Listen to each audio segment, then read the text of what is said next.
Good morning mga amigo. Shout out po sa inyo lahat.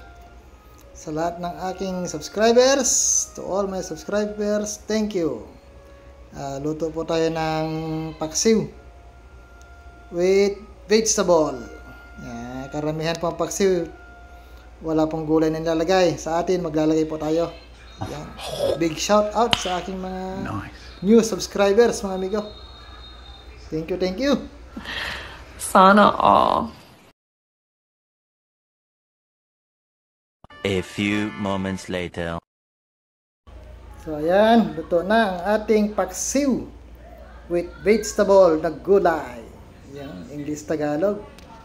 Thank you, thank you.